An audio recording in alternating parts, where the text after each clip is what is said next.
Hello, my name is Reverend Dr. May Elise Cannon. Today is Thursday, May 2nd, and it is 209 days since the attacks by Hamas on October 7th. Today, or yesterday, our Pilgrimage to Peace tour ended in North Carolina. Today, I'm in Philadelphia. I had the privilege of spending some time today with one of my mentors, Tony Campolo, who taught me about the good news of the gospel and also God's heart for the poor.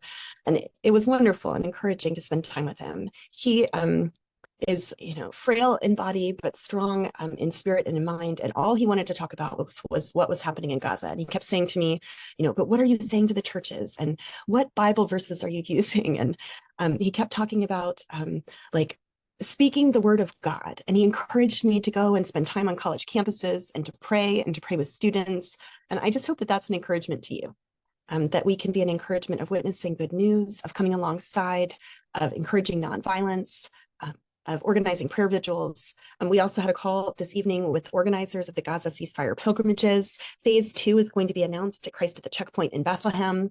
I'm inspired by so many of you who are organizing, you're taking action. Do not be discouraged. And if you feel alone, or if you're experiencing rejection, or if people don't want to hear what you have to say, just know that you're not alone. And know that there's an entire community of people that are encouraged by your work. I watched videos today of students in Palestine that were just saying thank you. Thank you to so many of the students who are advocating on their behalf. And so as we watch our country, I'll give an update on what's happening at the college campus. We want to stand up against all forms of hatred and bigotry. We want to stand up against anti-Muslim hatred, anti-Semitism, but we want to also be motivated by love and advocate for an end to all killing and an end to the bombing of Gaza, a comprehensive ceasefire. That's the call.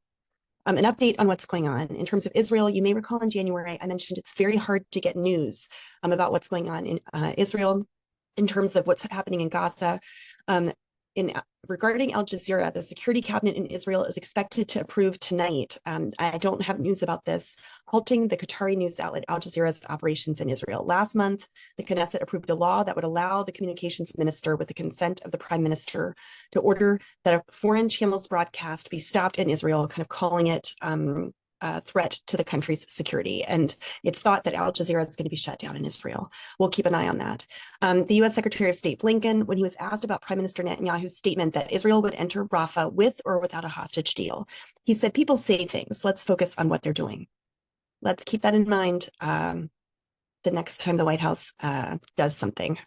Blinken also condemned attacks by Israeli settlers on Jordanian aid convoys. So settlers have been attacking Jordanian aid convoys making their way to Gaza. And Blinken said that's unacceptable. Our Secretary of Defense, Austin, met with Gallant, Israel's Secretary of Defense, according to the Pentagon. Austin reaffirmed his commitment to the unconditional return of all hostages. We're calling for a release of the hostages as well.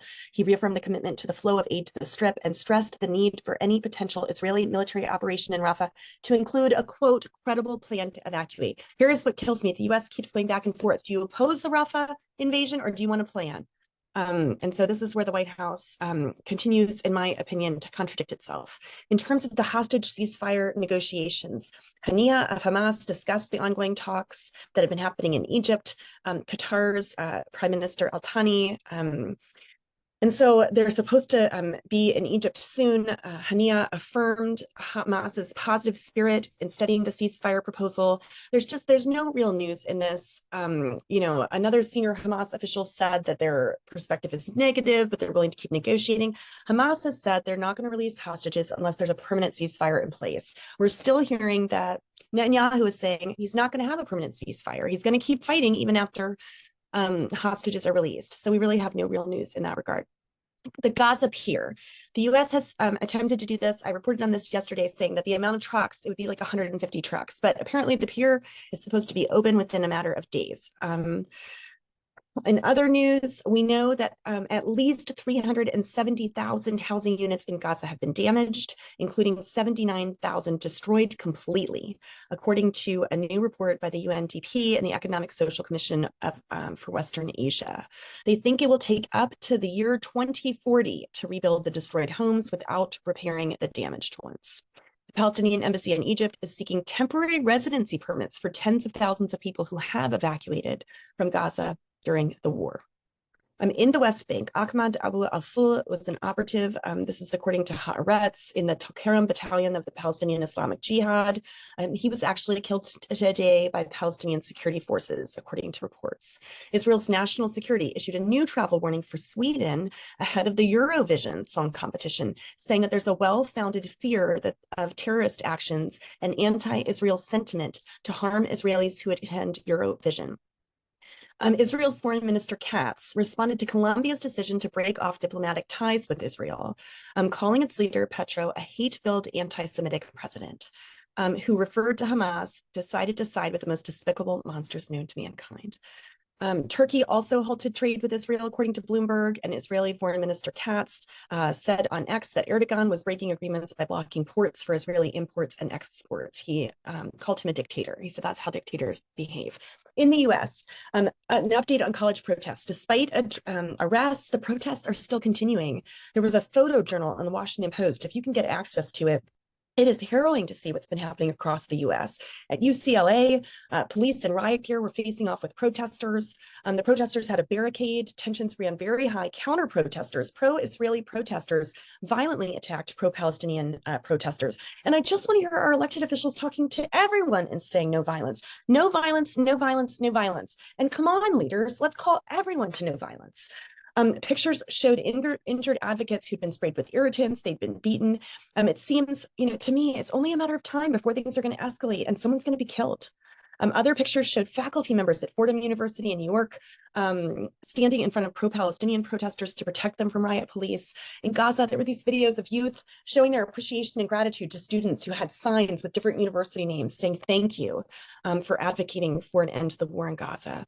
And on makeshift tents and tarps all over Rafah, they say thank you, Columbia, and thank you, US universities and the like. Palestinian universities issued a statement today to the students and faculty and solidarity movements saying, in a moment of great darkness, your protests erupt and give hope for humanity, that justice is not just an abstract concept, but a continuous struggle that connects us all.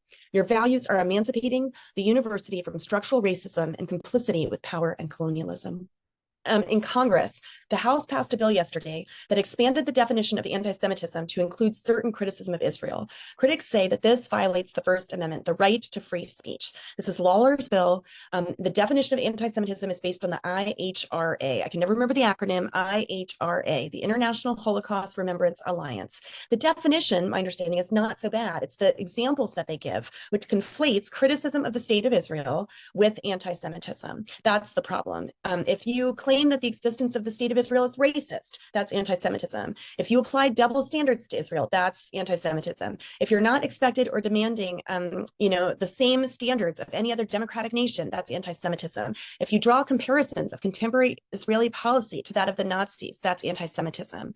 So student-held signs, for example, like those displayed at Columbia and New York that call for revolution or intifada, which just means uprising, that would be anti-Semitism under the law. So the Washington Post was reporting on this. One of the House Republicans said that college protesters are pro-terrorist anti-Semites taking over. The passing of this act would empower the federal government to crack down on anti-Israel protests on campuses by codifying a definition of anti-Semitism that encompasses not just threats against Jews, but certain criticisms of Israel itself. We must give the Department of Education the tools to hold college administrators accountable for refusing to address anti-Semitism on their campuses, said Representative Michael Lawler, who is the bill's lead sponsor. The bill was approved by a vote of 320 to 91. The majority of Democrats joined the Republicans. And I wanted to close by giving an update on that. There was backlash today from far-right lawmakers. The bipartisan legislation that passed it in the House overwhelmingly less yesterday, but part of the issue today is that, I wanted to read this to you, it's very important. In trying to use the issue as a political cudgel against the left, Republicans also called attention to a rift on the right.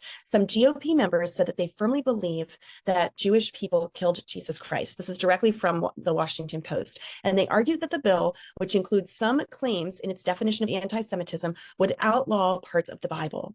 Representative Marjorie Taylor Greene, Republican of Georgia, said that she opposed the bill because it could could, quote, convict Christians of anti-Semitism for believing that the gospel says Jesus was handed over to Herod to be crucified by the Jews, end quote.